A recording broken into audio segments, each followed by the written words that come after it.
And we're back to learning Illustrator, and here day 133. Let me show you how you can create a donut chart.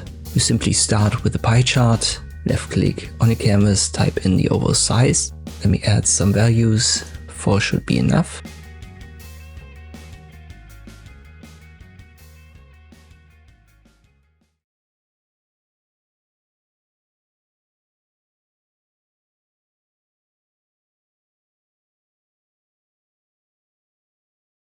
Make sure that all of these values are correct for a donut chart.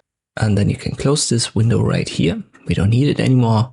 To recolor it, go to Object and Ungroup. This will give you a warning message, confirm it. Then you have to select it and ungroup it again. This time I use Ungroup All. And now you can select these segments and the part of the legend and recolor it. Let me stick to a greenish color palette. So in principle, you start with a regular pie chart, do all of the stuff that I've already shown you in the video about pie charts. And once you've got it done, we can easily turn that into a donut chart.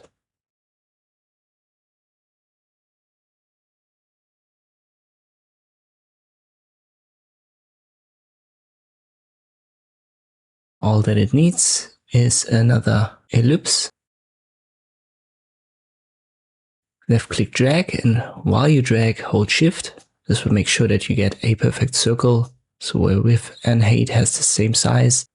And now you reposition that on the center, but let me first give that a red color so that we can see it properly. By default it should snap, but if it doesn't, you need to check your view. So at the top menu view, and then make sure that Smart Guides is active down here. So when it doesn't snap, activate the Smart Guides, and then it should snap. Let me drag that out of here, and you can see here's actually our center point, and I can left click drag on this center point of the red one and drag it on top. The Smart Guides will indicate the position and make it snap, and then we've got it in center. You can adjust the size holding Shift and Alt. This will keep the circles. Once again, the aspect ratio is 1 by 1, and by holding Alt, it will make it stay at the center position.